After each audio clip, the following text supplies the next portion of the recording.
నమస్తే, నేను Kavitha. Welcome to I dream news.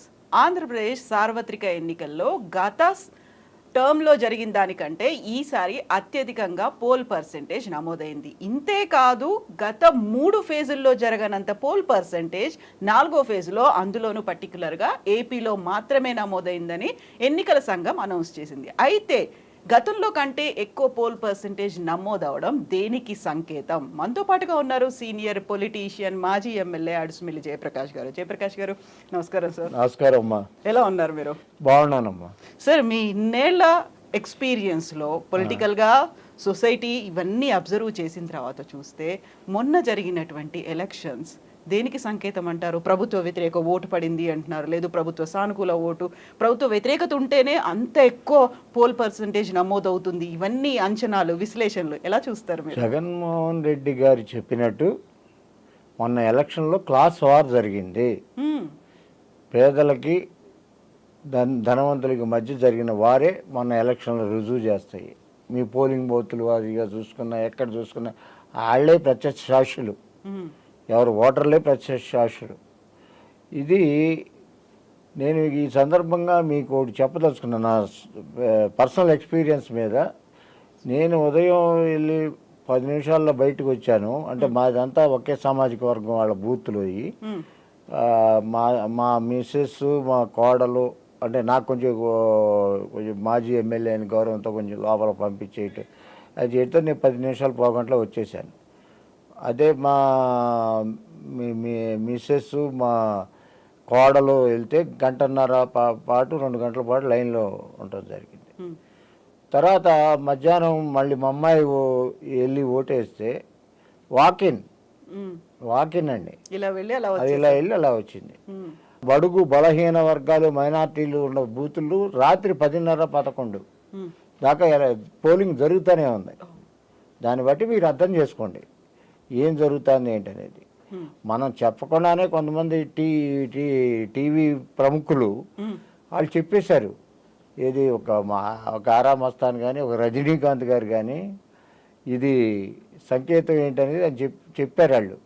ఇది క్లాస్ వారు, డెఫినెట్గా ఇది జరిగింది. ఇది మహిళలు ఎవరికైతే సపోర్ట్ చేస్తారో వాళ్ళకే ఇది, ఎవరు రూరల్ పూరు ఎవరు బాగా సపోర్ట్ చేస్తారో వాళ్ళకే ఇది, వాళ్ళే గెలుస్తారని చెప్పారు.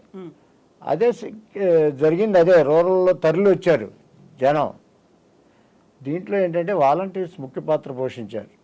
జనాన్ని తరలించడంలో కానీ, చెప్పడంలో కానీ, చేయటంలో కానీ. పోలింగు అనుకూలమా వ్యతిరేకం అనే అనుకూలం అని చెప్పడానికి అసలు జగన్మోహన్ రెడ్డి గారు ఏం తప్పు చేశారు? పేద వర్గాలకి ఎఫెక్ట్ అయ్యే తప్పు ఏమైనా ఉందా? వాళ్ళ మీద పేద వర్గాలు ఎఫెక్ట్ అయ్యే ఈ చర్యలు ఏమైనా తీసుకున్నాడా?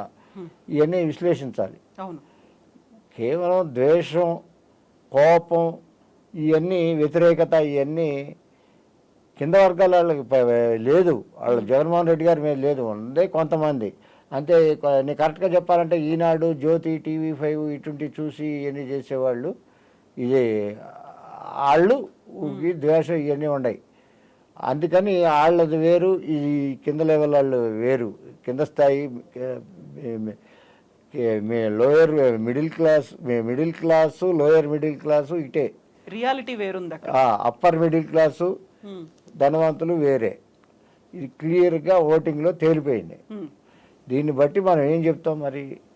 ఇప్పుడు అట్లాగే ఈ ఓటింగు సరళి చూసుకున్నా, ఏది చూసుకున్నా అటాకే ఉంది. ఇప్పుడు నాకు ఉండకుండా ఎగ్జిట్ ఫలితాలు కానీ, ఏదైనా కానీ, ఇది జగన్మోహన్ రెడ్డి గారు 100కి 100 పాళ్ళు మళ్ళీ ముఖ్యమంత్రి కాబోతున్నారు. 100కి 100 పాళ్ళు, దీంట్లో ఎక్కడ అనుమానం లేదు. మరి ఏమి ఆశించి మళ్ళీ ఇంకా వాళ్ళు, తెలుగుదేశం వాళ్ళు, ఇంకోళ్ళు, జనసేన వాళ్ళు, ఎవరైనా సరే జగన్ వ్యతిరేక వర్గాల వాళ్ళు ఇంకా చాలా పుకార్లు అది దీని పొద్దున ఎవరో ఫోన్ చేశారు. ఇంటెలిజెన్స్ వాళ్ళు రిపోర్ట్ ఇచ్చేసారంట గవర్నర్కి. Governor central పంపించాడంట. సెంట్రల్ ఏమో మొత్తం అలర్ట్ అయింది. ఇప్పుడు రేపు 2 చంద్రబాబు నాయుడు గారిని పిలుస్తారు అని ప్రమాణ స్వీకారానికి చెప్పారండి. ఇట్లా ఉంటాయి వీళ్ళ కల్పితాలు, తెలుగుదేశం వాళ్ళ కల్పితాలు.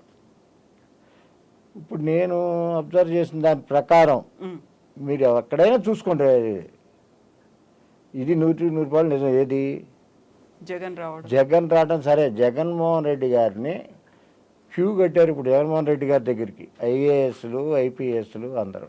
ఉమ్, ఏమాత్రం ఓడిపోయేటట్టుంటే ఉంటారంటే ఎవరైనా వెళ్తారు అసలు? ఆ క్యూలు ఎక్కడ ఏర్పడతాయి? లోకేష్ దగ్గర, చంద్రబాబు నాయుడు దగ్గర ఏర్పడాలి.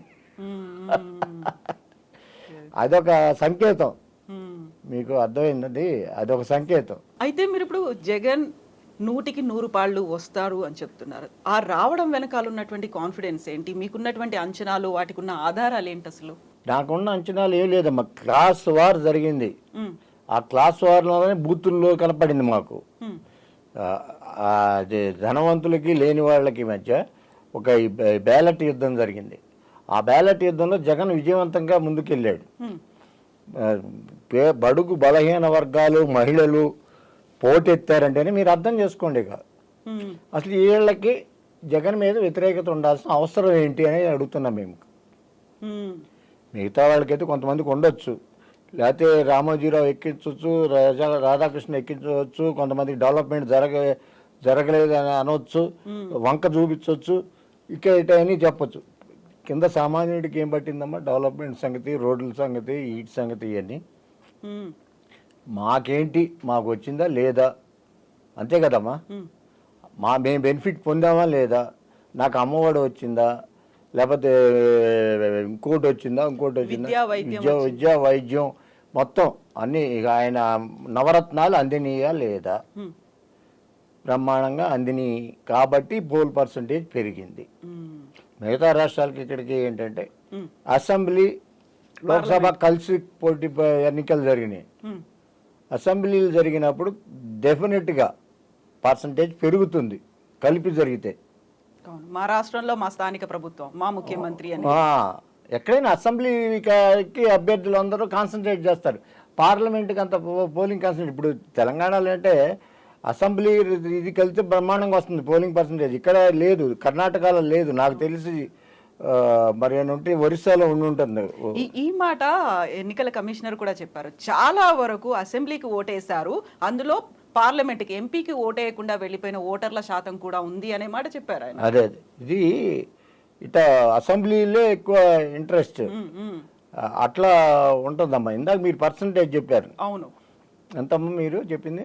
81.86%. 81.86 కంబైన్ చేస్తే ఏమొస్తుంది? కలిపి కూడితే 23 వస్తుంది. మళ్ళీ 23 వదల్లో. ఓకే, చంద్రబాబు నాయుడు 23 వదల్లో. న్యూమరాలజీ, ఆ సెంటిమెంట్ అట్లా ఉందా ఇంకా? ఇప్పుడు నేను చెప్తున్నా మీకు, 23 అనేది వదల్లో అట్లా. ఓకే, నేను ఊరినే చేసుకున్న దాన్ని బట్టి. అయితే ఇక్కడ 23 వదలదు అంటున్నప్పుడు, ఇప్పటిదాకా ఎలక్షన్స్ తర్వాత వచ్చినటువంటి వార్తలకి సంబంధించి చూస్తే తెలంగాణ నుంచి 2 రోజుల్లోనే 1.5 కోటి మంది ఆంధ్రప్రదేశ్కి వెళ్ళారు, అక్కడ ఓటు హక్కును వినియోగించుకున్నారు. ఇంత మ్యాసివ్గా వెళ్ళడం, ఒక జన జాతరలాగా అక్కడికి వెళ్ళి ఓటు వేయడం అనేది, జగన్కి వ్యతిరేకంగా ఓటేశారు, చంద్రబాబు మీద అభిమానంతోనే ఇక్కడి నుంచి అక్కడికి వెళ్ళారు అనేటువంటి వార్తలు. గతంలో పండగలప్పుడు మాత్రమే 4,000 బస్సులు సంక్రాంతి అప్పుడు వెళ్తే, ఈ ఎలక్షన్స్ కోసం, ఓట్ల పండుగ కోసం 3,800 బస్సులు వెళ్ళాయి. ఇంత పెద్ద ఎత్తున తరలి వెళ్ళారు, అదంతా ప్రభుత్వ వ్యతిరేక ఓటు పడింది అనే వాళ్ళకి ఏం చెప్తారు మీరు? పచ్చి అబద్ధాలు రాయటం అనేది గత 2-3 ఏళ్ళ నుంచి వాళ్ళకి అలవాటైపోయింది. మీరు చెప్పినట్టు, అదే వాళ్ళు చెప్పినట్టు, మీరు చెప్పినట్టు కాదు, వెళితే ఎక్కడన్నా మీకు పేపర్లలో కానీ, వాళ్ళ టీవీల్లో కానీ, వాళ్ళ పేపర్లలో కానీ, ఇంకా మిగతా ఎక్కడైనా కానీ, ఎక్కడన్నా ఒక టోల్ గేట్ దగ్గర బ్లాక్ అయిందా? ఒక్క టోల్ గేట్ దగ్గరన్నా మీకు ట్రాఫిక్ బ్లాక్ అయినట్టు ఎక్కడన్నా వచ్చిందా? వెళ్ళేటప్పుడు కానీ వచ్చేటప్పుడు కానీ. అదే పెద్ద ఉదాహరణగా ఎన్ని కోట్ల మంది వెళ్ళారు అనేది. అసలు ఎంతమంది పడతారు, ఎంత జనాభా ఉంది ఆంధ్రప్రదేశ్ జనాభా, ఎన్ని కోట్ల మంది ఇక్కడి నుంచి వెళ్తే ఇక్కడ ఇదవుతారు చెప్పండి. ఇక్కడ కూడా 65% అయింది. మళ్ళీ ఇక్కడ ఎలక్షన్ ఉంది.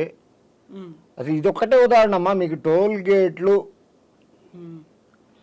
దగ్గర ఎక్కడైనా ఒక్క చాటన్నా బ్లాక్ అయింది. బిట్వీన్ ఆంధ్ర అండ్ తెలంగాణ, అటు కర్నూలు రోడ్డు కానీ, ఇటు ఈ రోడ్డు కానీ, ఏ రోడ్డు అయినా సరే, హైదరాబాద్ విజయవాడ రోడ్డు కానీ, అటు రాజమండ్రి వెళ్ళి ఖమ్మం రోడ్డు కానీ, ఎక్కడైనా టోల్ గేట్లు ఎక్కడైనా నిరీక్షణ అని, టోల్ గేట్ల దగ్గర పెద్ద ట్రాఫిక్ జామ్ అయిందని, ఎక్కడన్నా ఒక్క మొక్క వార్త వచ్చిందా?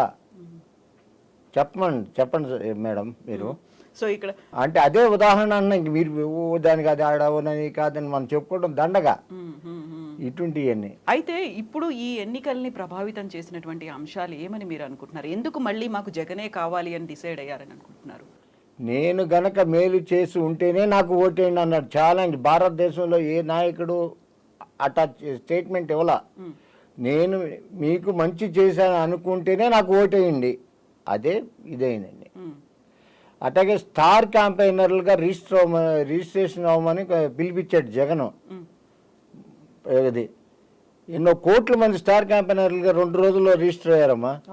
ప్రజలే నా స్టార్ క్యాంపెయినర్లు ప్రజలే నా స్టార్ క్యాంపెయినర్లు అనగానే ఎన్నో కోట్ల మంది అయ్యారు స్టార్ క్యాంపెయిన్. అంటే ఎన్నో కోట్లు అంటే 1.5-2 కోట్ల మంది అయ్యారు. అంటే మీకు అర్థం చేసుకోండి ఎన్ని ఓట్లు ఎన్ని ఇదైంది అనేది. అది జగన్ గెలుస్తాడనే దానికి సిద్ధం సభలు ఒక ఉదాహరణ, సంసిద్ధం సభలు ఉదాహరణ, బస్సు యాత్ర అదే సంసిద్ధం అంటే బస్సు యాత్రలకి మేమంతా సిద్ధం. దానికి బస్సు యాత్రలకి వేసవకాలంలో నిట్ట మధ్యాహ్నం ఎంతమంది ఇన్ని చోట్ల ఎంత ఆ జనం హాజరవటం, ఎంత ప్రజలు ఇదిగా ఉండటం చాలా ఇదమ్మా. అది మామూలు విషయం కాదు. ఇవన్నీ సంకేతాలే. ప్లస్ ఇదంతా ఒక ఎత్తు. సభలు మొదలైన కాడి నుంచి చివరి దాకా ప్రజల స్పందన బ్రహ్మాండంగా ఉంది. బ్రహ్మాండమైన స్పందన. జగన్మోహన్ రెడ్డి గారు ప్రసంగిస్తున్నంతసేపు వాళ్ళు ఉర్రూ తొలగిపోయారు. అదొక ఇది. ఇప్పుడు బయట వాళ్ళు ఆరోపించవచ్చు, డబ్బులు ఇచ్చి తీసుకొచ్చారు, ఏది ఇచ్చి తీసుకొచ్చినా స్పందన ఉంటుందమ్మా మామూలు అంటే. ఉంటుందా? ఉండదు. వాళ్ళు అంతసేపు ఉండాలి, స్పందించాలి, ఇవన్నీ ఉండదు కదా. జనంలో ఉంటేనే కదా, వాళ్ళ మనసుల్లో ఉంటేనే కదా అది.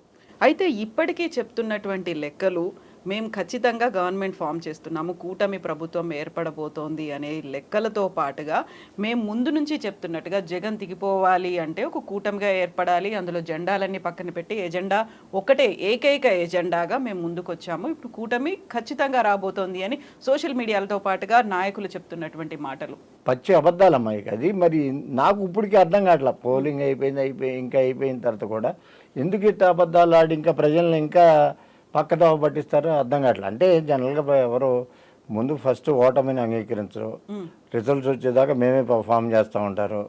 ఇప్పుడు నాకు మధ్యాహ్నం ఎవరో ఫోన్ చేసి చెప్పారు, గవర్నర్ చంద్రబాబుని పిలుస్తాడంట, గవర్నర్కి ఇంటెలిజెన్స్ రిపోర్ట్ వెళ్ళిపోయిందంట, అసలు మొత్తం వాళ్ళు సెంట్రల్కి పంపించాడంట గవర్నరు, ఇది కౌంటింగ్ అవగానే చంద్రబాబు నాయుడు పిలవటం అవసరం అని చెప్పారు. అది సో కౌంటింగ్ కూడా ఇంకా ఇప్పుడు 20 రోజులు టైం ఉంది. అదే అట్లా చెప్తున్నారు వాళ్ళ ఇది. అసలు ఇంటెలిజెన్స్ రిపోర్ట్ ఇవ్వటం ఏంటి, ఇచ్చేయటం ఏంటి? ఇంటెలిజెన్స్ రిపోర్ట్ ఎవరికి ఇస్తారో గవర్నమెంట్కి ఇస్తారు, కానీ గవర్నర్కి ఎందుకు ఇస్తారు? గవర్నర్ అడిగితే ఇస్తారేమో. అసలు ఇంటెలిజెన్స్ రిపోర్ట్లు ఉంటాయి కానీ అవి ఎవరికి అనుకూలంగా ఉన్నాయో కొంచెం కనుక్కోమనండి. అంతకన్నా నేను ఎక్కువ చెప్పను. అది సో ఇప్పుడు చేస్తున్న హంగామా కంటే ఎలక్షన్స్ అప్పుడు చేస్తున్నటువంటి హడావుడి, కసరత్తులు, లెక్కలు బోల్డ్ అన్నవి చూసిన తర్వాత ఇప్పుడు పోటీ పడ్డారు. ఎవరెవరికి మధ్య పోటీ జరిగింది అంటే పేదలు పెత్తందారులు, ఒక క్లాసు వార్ అనేది. ప్రజలు మాకు ఏం జరిగితే బాగుంటుంది, కేవలం వెళ్ళి ఓటేయడం మాత్రమే కాదు, ఒక క్షణం నిలబడి అక్కడ ఓటు బటన్ నొక్కి రావడం మాత్రమే కాదు, 5 ఏళ్ల భవిష్యత్తు గురించి కూడా అక్కడ ఆలోచించుకోవాల్సిన అవసరం ఉంటుంది. ఏం ఆలోచించుకొని ఓటేసి ఉంటారనుకుంటున్నారు మీరు? జగన్మోహన్ రెడ్డి గారు గతంలో ఇంప్లిమెంట్ చేసిన సంక్షేమ పథకాలే ఆయనకి ఇదమ్మా, ఆయన విజయానికి కారణం. జగన్మోహన్ రెడ్డి గారి మీద ప్రజలకు ఉన్న నమ్మకం, చంద్రబాబు నాయుడు గారి మీద ఉన్న అపనమ్మకం, ఇది 2 పనిచేసినాయి అమ్మ. చంద్రబాబు నాయుడు బంగారం ముద్ద వచ్చి పెట్టినా వాళ్ళు ఓటేరు. అది జగన్మోహన్ రెడ్డి గారు చెప్పినట్టు అది చంద్రబాబు నాయుడు నమ్మే పరిస్థితిలో లేరమ్మా. 2019లో డాక్రా మహిళలకి మేము 2014లో డాక్రా మహిళలు ఇవన్నీ రద్దు చేస్తాం, రుణాలు రద్దు చేస్తాం, ఇంకోటి చేస్తాం అని చాలా చేశారు. డ్వాక్రా మహిళలకు పైసా 1 రూపాయి కూడా మేము రద్దు చేయలేదు అని ప్రత్యక్షంగా శాఖ సంబంధిత మంత్రి పరిటాల సునీత అసెంబ్లీలో చెప్పింది కదా. ఇట్లా బోళ్ళంతా ఉన్నాయమ్మా అక్కడ. ఈ అసలు నమ్మరని చంద్రబాబు నాయుడు ప్రజలు నమ్మరు. ఏదో ఒక క్లాసు ఒక టైపు వాళ్ళు మాత్రమే కొంచెం డెవలప్మెంట్ అని అది అని ఏదో మాయ చేస్తూ ఉంటాడు. అది దాని గురించి ఇది నేను చాలామంది అడిగి అసలు చంద్రబాబు నాయుడు ఏం చేశాడు ఆంధ్రప్రదేశ్లో, ఏమైనా చేస్తే ఇక్కడ ఏమైనా చేశాడేమో అని కూడా చెప్పారు. హైదరాబాద్లో అది కూడా ఆయన స్టార్ట్ చేసింది కాదు, ఇది ఆయన చెప్పుకునేది. హైటెక్ సిటీ కూడా ఆయనది కాదు, అది రాజీవ్ గాంధీది. అసలు ఎస్టీపీ ఇచ్చింది రాజీవ్ గాంధీ, దాని తర్వాత పివి నరసింహరావు గారు, తర్వాత దాని ఫౌండేషన్ వేసింది నేదురుమల్లి జనార్దన్ రెడ్డి, అక్కడ భూమి కేటాయించింది నేదురుమల్లి జనార్దన్ రెడ్డి ఏపీఐఏసీ కింద. ఏపీఐఏసీని తీసుకెళ్ళి దారాదత్తం, ఏపీఐఏసీ భూములు తీసుకెళ్ళి దారాదత్తం ఎల్ఎన్టీకి దారాదత్తం చేశాడు, అక్కడ కమిషనర్లు పెట్టాడు. ఇది మీకు ఐటీ అనేది మనకన్నా పక్కన బెంగళూరు బ్రహ్మాండంగా అయిందిగా, మన పూణే బాగా అయిందిగా, చెన్నై బాగా అయిందిగా. అంటే ప్రపంచవ్యాప్తంగా ఒక యుగంలో కొన్ని డెవలప్ అవుతాయేమో, దాంట్లో భాగంగానే హైదరాబాద్ అని చంద్రబాబు నాయుడు చేయడం కాదు, వాళ్ళ తాత కాదు. అర్థమైందమ్మా, ఇది కాలానుగుణంగా జరిగే పరిణామాలు. ఆ టైంకి ఐటీ తనకి ఇతను ముఖ్యమంత్రిగా ఉన్నాడు, దానికి ఇవన్నీ అసలు మా ఆద్యుడు మాత్రం రాజీవ్ గాంధీ, దాంట్లో డౌట్ లేదు. భారతదేశంలో ఐటీ ఇది ప్రవేశపెట్టి అంత డెవలప్ చేసి అని. మరి హైదరాబాద్ చేసినప్పుడు ఆంధ్రప్రదేశ్లో భాగమేగా మిగతా కోస్తా ఆంధ్ర ప్రాంతం ఎక్కడన్నా ఒక పెట్టాడమ్మా, ఒక ఐటీ ఇది పెట్టాడా, ఒక ఐటీ కంపెనీలు ఎక్కడన్నా ఉండయా, అది చెప్పండి మానమ్మా. అయితే మీరు ఇప్పుడు ఒక మాట అన్నారు, చంద్రబాబు నాయుడు మీద అపనమ్మకం ఉంది అని. ఒకవేళ చంద్రబాబు నాయుడు మీద అపనమ్మకమే ఉన్నప్పుడు జనసేన తరఫున పవన్ కళ్యాణ్ ఉన్నారు, అక్కడ బీజేపీ ఉంది, 3 పార్టీల కూటమి. ఒకవేళ తన మీద అపనమ్మకం ఉన్నప్పటికీ కూడా ఈ కేంద్రం ఉంది, జనసేన ఉంది, ఒక కావాలని పొత్తును తీసుకొచ్చి నేనే మధ్యవర్తిత్వం చేశాను ఇవన్నీ చెప్పిన తర్వాత ఈయన మీద నమ్మకం లేకపోవచ్చు, కాకుండా మిగతా వాళ్ళు ఏమైనా చేస్తారేమో అన్న నమ్మకం కూడా అసలు అనిపించలేదా ప్రజలకి? ఇప్పుడు నేను మొన్న కూడా చెప్పాను అనుకుంటా, పవన్ కళ్యాణ్ ఆటలో అరటిపండు, ఆయన కమ్యూనిటీ బేస్గా కొంత బలం ఉంది, లేకపోతే ఫ్యాన్స్ బేస్గా కొంత బలం ఉంది. మీరు చెప్పారు ఇంకో పార్టీ బీజేపీ. ఆ బీజేపీ అంటే ఆంధ్రప్రదేశ్ ప్రజల్లో విపరీతమైన ద్వేషం, వ్యతిరేకత అన్నీ ఉన్నాయి. అతను ఇప్పుడు ఆంధ్రప్రదేశ్ ప్రజలు కోరుకునేది ఏది, నరేంద్ర మోడీ సభలు ఏదో 2-3 సభలు వచ్చాడు, ఒక రోడ్ షో చేశాడు, దేన్ని అడ్రస్ చేయాల. ముఖ్యంగా ఆంధ్రప్రదేశ్ ప్రజలు కోరుకునే ప్రత్యేక హోదా ఏంటనేది చెప్పలా, విశాఖ ఉక్కు గురించి చెప్పలా, ఇంకా అనేక విషయాలు ఆయన సమాధానంగా నేను ఇది చేస్తాను, గెలిస్తే ఈ కూటమి గెలిస్తే ఇది చేస్తానని ఎక్కడన్నా చెప్పాడా? ప్రైమ్ మినిస్టర్ ఎక్కడ అడ్రస్ చేయలే. అది దాన్ని ప్రజలను గుర్తుపెట్టుకున్నారు, ఇవన్నీ అడ్రస్ చేయలేదు. అది కూడా ఇదే. పైగా వీళ్ళది కరెక్ట్గా చెప్పాలంటే వీళ్ళకి ఏం జరిగిందంటే బీజేపీని కలుపుకోగానే ఉన్నది పోయింది, ఉంచుకున్నది పోయింది అన్నట్టు ఈ మైనారిటీ ఓట్లు, క్రిస్టియన్ మైనారిటీ, ముస్లిం మైనారిటీ ఓట్లు ఎంతో కొంత శాతం వచ్చే ఓట్లు గుంపగుత్తగా పోయినాయి. ఇప్పుడు క్లాస్ వార్ అయింది, దాంతోపాటుగా సామాజిక సమీకరణాలు వీటన్నింటినీ చూసుకున్నప్పుడు బడుగు బలహీన వర్గాలు లేకుంటే రూరల్ ఓటర్లు, అందులో ఉన్నటువంటి పేద ఓటర్లు అందరూ జగన్ వైపు వచ్చారు అనుకున్నప్పుడు ఏం బెనిఫిట్ జరిగింది అనుకుంటున్నారు? అందులో ప్రధానంగా మనం ఆంధ్రప్రదేశ్ అనగానే కుల రాజకీయాలని పక్కన పెట్టి చూడలేము. అందులో బీసీలకి పెద్దపీట వేయడం అనేది, ఎస్సీ ఎస్టీ బీసీలకి 50% సీట్లని కేటాయించడం, ఇవన్నీ ప్రజల్లోకి వెళ్ళాయా? 100% వెళ్ళాయమ్మా. ఇప్పుడు మా మైలవరంలో ఉంది, సామాన్యుడికి ఇచ్చాడు సీటు, అక్కడ ట్రక్ డ్రైవర్తో బాగా పబ్లిసిటీ అయిపోయింది. ఇక బోలంత మంది సామాన్యులకి ఇప్పుడు కందుకూరు సామాన్యుడే, ఇంకో చోట అక్కడ ప్రకాశం జిల్లాలోని ఇంకో చోట అతి సామాన్యులుగా చాలా మందికి ఇచ్చాడమ్మా ఇట సీట్లు. అది బాగా పబ్లిసిటీ అయింది, మన వాళ్ళందరికి ఇచ్చాడురా అనేది. కేవలం ఓటర్లుగా మాత్రమే చూడట్లేదు, ఓటర్లుగా చూడట్లేదు వాళ్ళకి. ఇప్పుడు అట్లాగే మీకు ప్రభుత్వ పదవుల్లో అధికారంలో ఉండగా అన్నిట్లో సామాన్యులకు 50% ఇచ్చేసాడు, కానీ లేడీస్తో కలుపుకుని అన్ని వర్గాల వాళ్ళకి ఇచ్చాడుగా. బీసీలు, ఎస్టీలు, మైనార్టీలు 50% కంపల్సరీగా ఉండాలన్నాడుగా. 50-70% లాగా ఇచ్చాడు పదవులు.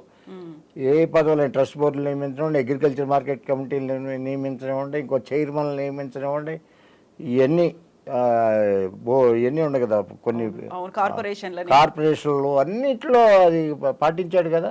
అది దాంట్లోనే అపారమైన నమ్మకం. ఇది ఒక్క పని చేశాడా చంద్రబాబు నాయుడు? అసలు చంద్రబాబు నాయుడికి అసలు కోస్టల్కి ఏం చేశాడు అనేది నాకు అర్థం కాదు ఇప్పటికి. అపార తీవ్ర బ్రహ్మాండమైన సముద్ర తీరం ఉంది అంటవే తప్ప సముద్ర తీరాల్లో ఏం చేశాడు? జగన్మోహన్ రెడ్డి గారి ఫిషింగ్ హార్బర్లు, మామూలు హార్బర్లు అన్నీ కట్టడం మన కళ్ళ ముందు చూపించాడు కదా. ఎయిర్పోర్ట్లు, భోగాపురం ఎయిర్పోర్ట్ అతి త్వరలోనే పూర్తిగా వస్తుంది కదా. ఇట్లా అన్ని బోల్డని మామూలుగా వైద్యంలో చూసుకుంటే బోల్డని కొత్తగా మెడికల్ కాలేజీలు, మెడికల్ కాలేజ్ సీట్లు పెరిగినాయి. ఇవన్నీ ఆరోగ్యశ్రీ బ్రహ్మాండంగా ఇదైంది, బ్రహ్మాండంగా ఖర్చు పెట్టారు. ఇంటికింటికి డాక్టర్ ఏదో ఉంది, దాని పేరు ఏదో, అట్లా డాక్టర్లు ఇంటికి పంపిస్తాం, ఈ వైద్యం ఇంటి దగ్గరే చేర్చడం, గ్రామ సచివాలయాలు నాడు నేడు వాటిని మించిన ప్రోగ్రామ్ ఇంకోటి లేదు భారతదేశంలో. ఎవరో చేయలే. మొన్న వెళ్ళిన ఓటర్లు కూడా అక్కడికి వెళ్ళి ఓటేద్దాం అనుకుని వాళ్ళ స్కూల్కి చూసుకుని జగన్కి వ్యతిరేకంగా ఓటేద్దామని అక్కడ చూసిన స్కూల్ చూసి వాళ్ళు మళ్ళీ జగన్మోహన్ రెడ్డికి అనుకూలంగా ఓటేసిన వాళ్ళు ఉన్నారు. అయితే ఇక్కడే చాలా మంది హైదరాబాద్ నుంచి, తెలంగాణ నుంచి ఎలా వెళ్ళారో విదేశాల నుంచి కూడా వచ్చి ఓటు వేశారు అని వినిపిస్తోంది కదా. దీంతో పాటుగా గతంలో తాన కోమటి జయరాం చేసినటువంటి వ్యాఖ్యలు కూడా, రూరల్ ఓటర్లు వెధవలు, వాళ్ళకి మనం కుటుంబానికి 2-3 లక్షలు పడేస్తే వాళ్ళంతా ఓట్లు వేస్తారు అనేటువంటి మాటలు, ఇవన్నీ ప్రభావితం చూపించాయా? ఇప్పుడు ఇక్కడ జగన్కి ఎవరంటే ఒక పరోక్షంగా మద్దతు ఇచ్చిన వాళ్ళు ఆంధ్రజ్యోతి రాధాకృష్ణ, ఈనాడు రామోజీరావు, టీవీ5 వాళ్ళు, ఇంకా ఇదే ఇప్పుడు ఇటువంటి ఎన్ఆర్ఐలు. అసలు ఎన్ఆర్ఐలు ఎంత ఉంటారండి? ఎంతమంది వచ్చి ఉంటారు? అమెరికాలో ఎన్ని స్పెషల్ ఫ్లైట్లు వేసుకురావాలి? అసలు చెప్పమనండి, నాకు అర్థం కాదు. ఇప్పుడు ఇంకోటి చెప్తున్నా మీకు, ఈ కొంతమంది ఎన్ఆర్ఐలు సీట్లు ఇచ్చాడు కదా. అవును. ఆ ఎన్ఆర్ఐలు చరిత్రలు కూడా తెలుసుకోవాలా. గుడివాడ పోటీ చేసిన అతను కానీ, గుంటూరు పోటీ చేసిన అతను కానీ అందరికి డబ్బులు ఎగ్గొట్టినాడు. అది మా అమెరికాలో వాళ్ళు ఆ డబ్బులు ఎగ్గొట్టి ఇక్కడికి వచ్చి ఆ డబ్బులు చంద్రబాబుకి నారా లోకేష్కి డబ్బులు ఇచ్చి సీట్లు కొనుక్కున్నారు. తర్వాత ఇప్పుడు ఓట్లకి కామన్ అనుకోండి, అది అట్లా ఇది చేశారు ప్రజల్ని. చంద్రబాబుకి డబ్బులకు పడిపోయాడు, వాళ్ళ క్యారెక్టర్లు చూసుకోవాలా. జగన్ వైపు ఎవరెవరు ఉన్నారు అనుకుంటున్నారు ఆంధ్రప్రదేశ్లో ఓటర్లు? ఏ సెక్షన్?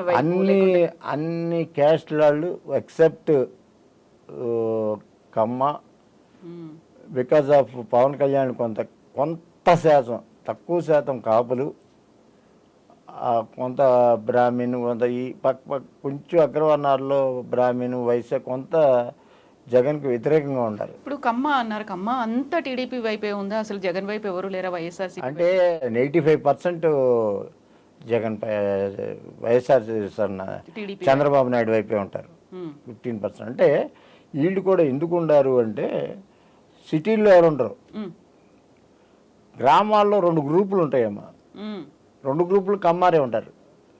ఒక గ్రూప్ కంపల్సరీగా వైఎస్ఆర్సీపీలో ఉండాలి. అది అట్లా కొంత కమ్మార్ సపోర్ట్. రెడ్డిలో అదే కొంచెం డివిజన్ తక్కువ, మొత్తం దాదాపు ఎక్కువగానే జగన్కి మోహన్ రెడ్డి గారికి సపోర్ట్ చేశారు. అది రాయలసీమ మీకు ప్రూవ్ చేస్తుంది. రాయలసీమ కాదు, నెల్లూరు కాడి నుంచి. సో ఓవరాల్గా మీ అంచనా ప్రకారం, ఇప్పటికైతే మనం ఎగ్జిట్ పోల్స్ అవి చెప్పొద్దు, కానీ మీ ఎక్స్పీరియన్స్ని బట్టి, మొన్న పోలింగ్ సరళిని బట్టి చూస్తే ఎన్ని సీట్లు వస్తాయని మీరు అనుకుంటున్నారు? జగన్మోహన్ రెడ్డి గారికి మినిమం 95 నుంచి 110 సీట్లు వస్తాయి. సో కాన్ఫిడెంట్ రెండోసారి మళ్ళీ జగన్ ముఖ్యమంత్రి? 100%. దాంట్లో మీకు ఏమి డౌట్ లేదు, ఏమాత్రం లేదు.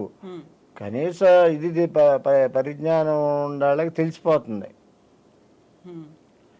ఈ పాపం ఈ కొంతమంది ప్రజల్ని అమాయకులు చేసి పుకార్లు నమ్మించి మోసం చేయటం తప్ప ఇంకేమి వాళ్ళకి ఏమొస్తుందో కూడా అందరికి అర్థం కావట్లా. ఇప్పుడు మేము గెలుస్తాం అని చెప్పుకోవడం రిజల్ట్స్ వచ్చేదాకా సహజం.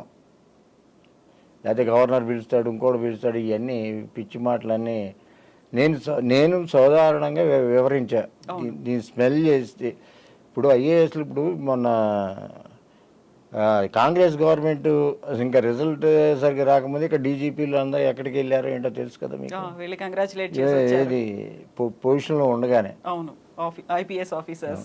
ఇంత గ్యాప్లో వాళ్ళు స్మెల్ చేస్తే ఐఏఎస్ వాళ్ళు స్మెల్ చేయకుండా ఉండరు కదా ఇది రిజల్ట్ని. ఎప్పుడూ వెళ్ళేవాళ్ళుగా వచ్చి క్యూ కట్టేవాళ్ళు లోకేష్ దగ్గర కరకట్ట మీద. ఏది ఇక్కడికి వెళ్తున్నారు ఎక్కువ, జగన్మోహన్ రెడ్డి గారిని కలుస్తున్నారు అందరూ. అది నేను చెప్పేది. ఇట్లా ఇదంతా ఇది పరిణామాలన్నీ జగన్మోహన్ రెడ్డి గారికి అనుకూలంగానే ఉన్నాయి. అంటే మీరు కామన్ సెన్స్ అమ్మాయి, నేను ఎక్కువగా నాకేమి నేను తొంగి చూడలేదు, ఇంకోటి చూడలేదు, పెద్ద లెక్కలేదు లేదు, కొంత ఇన్ఫర్మేషన్లు ఇచ్చారు.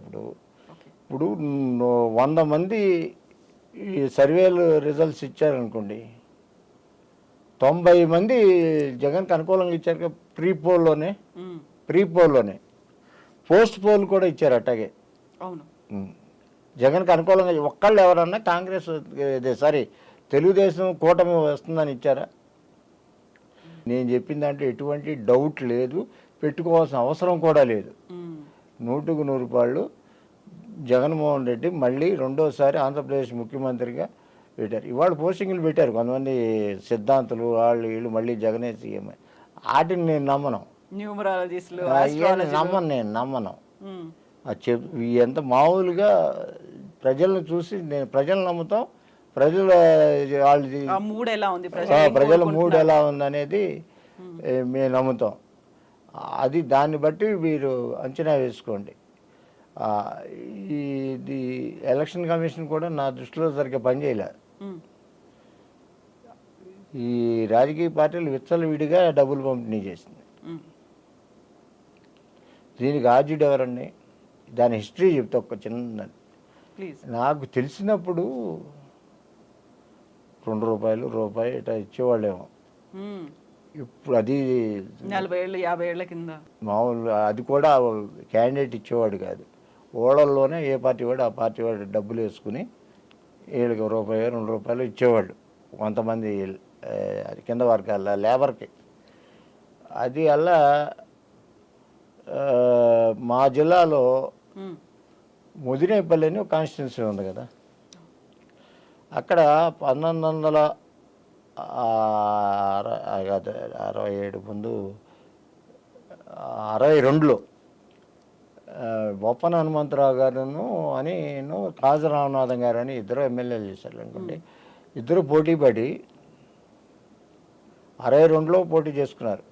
అప్పుడు ఊళ్ళే కొనుక్కున్నారు వేలంపాటలాగా, గుంపు గుత్తగా ఓట్లు పడేదట.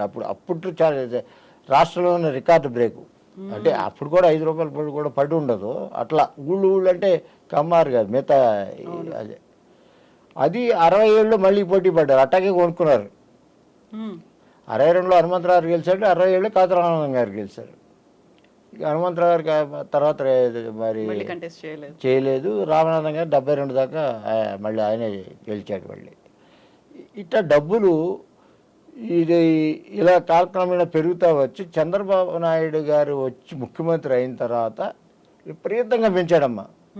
మామూలుగా కదా 500 ఇవ్వటం అనేది అప్పుడే ఫస్ట్ టైం. చంద్రబాబు నాయుడు గారు ముఖ్యమంత్రి ఉండగా ఫస్ట్ వెస్ట్ గోదావరిలో అత్తిలి బై ఎలక్షన్ జరిగింది, దాంట్లో చూపించాడు ₹500 నోటు ప్రజలకి.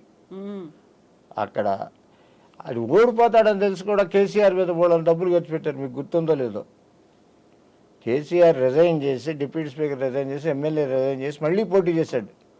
ఆ బై ఎలక్షన్కి ఎంత ఖర్చు పెట్టాడు? బోర్డు ఖర్చు పెట్టాడు డబ్బులు. ఈ డబ్బులు తీయటం, ఎమ్మెల్యే క్యాండిడేట్లకి 60 లక్షలు 70 లక్షలు కోటి ఇట్లా ఇవ్వటం అలవాటు చేసింది చంద్రబాబు నాయుడు. బ్రాందీ విస్కీలు ఇవ్వటం చంద్రబాబు నాయుడే. లేకపోతే అంతకుముందు మాకు తెలియదమ్మా ఇవన్నీ బ్రాందీ విస్కీలు ఇవ్వటం, డబ్బులు ఇవ్వటం. అసలు సిటీలో అసలు పైసా ఇవ్వరమ్మా నాకు తెలిసి. ఇలాంటి ప్రలోభాలు పెట్టడం మొత్తం వ్యవస్థను చెడగొట్టాడు. ముందు మా వర్రీ ఏంటంటే వ్యవస్థను చెడగొట్టాడు. ఇప్పుడు మొన్నటి ఎలక్షన్ చూస్తే నేను చెప్పకూడదు కానీ పార్లమెంటరీ ప్రజాస్వామ్యంలో సామాన్యుడు పోటీ చేయడం చాలా చాలా కష్టం. ఏ పార్టీ అయినా వాళ్ళు మర్చిపోవటం ఎలక్షన్ గురించి. ఎలక్షన్లో పోటీ చేయటం, గెలవటాలు ఇవన్నీ అనవసరం. ఏదో కొంతమంది సామాన్యులు జగన్మోహన్ రెడ్డి గారు లాంటి వాళ్ళు టికెట్ ఇచ్చి ప్రోత్సహిస్తే తప్ప మామూలు వాళ్ళు మాత్రం పోటీ చేసే అర్హత లేదు వాళ్ళకి. ఉమ్, అంటే మాలాంటి వాళ్ళు లాంటి నాకంటే వయసు వచ్చింది అంటే నాకు మధ్యతరగతి వాళ్ళకి సామాన్య మధ్యతరగతి వాళ్ళు. మా మధ్యతరగతి వాళ్ళకి అసలు పోటీ చేసే అర్హతే లేకుండా చేశారు ఇప్పుడు.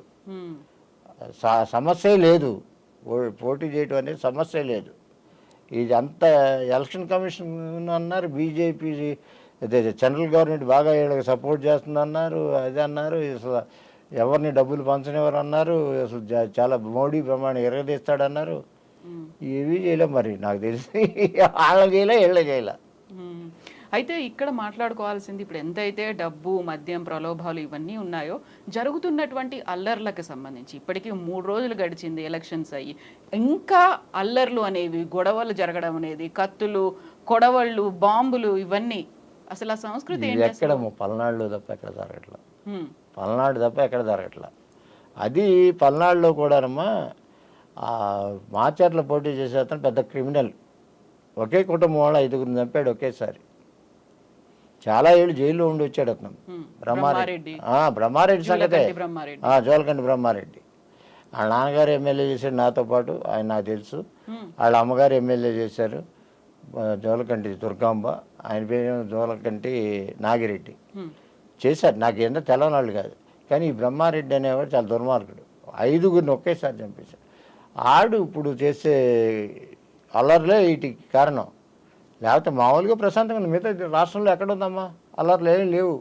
వీళ్ళు పెట్టే హెడ్కి ఆరని మంటలు బొగ్గు అవన్నీ అబద్ధాలమ్మా. పేపర్లు ఇప్పుడు కరెక్ట్గా జగన్మోహన్ రెడ్డి గారికి బాబు గెలవడానికి కారణం ముఖ్య కారకుల్లో వీళ్ళు ఒకళ్ళు రామోజీరావు రాధాకృష్ణ. మీరు వాళ్ళు జగన్మోహన్ రెడ్డి రుణపడి ఉన్నాడు వాళ్ళకి, ఉమ్, 100కి 100 పాళ్ళు. ఇదే టైంలో ఇంకో విషయం, ముఖ్య విషయం చెప్తా. ఉమ్. ఈ రేటింగ్స్, బార్క్ రేటింగ్స్ అని మీకు ఎక్కువ తెలుసు నాకన్నా, టీఆర్పీ రేటింగ్. టీఆర్పీ రేటింగ్లు ఈ టైంలో చూసుకుంటే సాక్షి టీవీ రేటింగ్ పెరిగింది, TV9 రేటింగ్ పెరిగింది, ఎన్టీవీ రేటింగ్ పెరిగింది. అంటే జగన్ ఎవరైతే మద్దతుగా కొంచెం సపోర్ట్ చేశారో వాళ్ళ రేటింగ్లు అన్నీ పెరిగినాయి.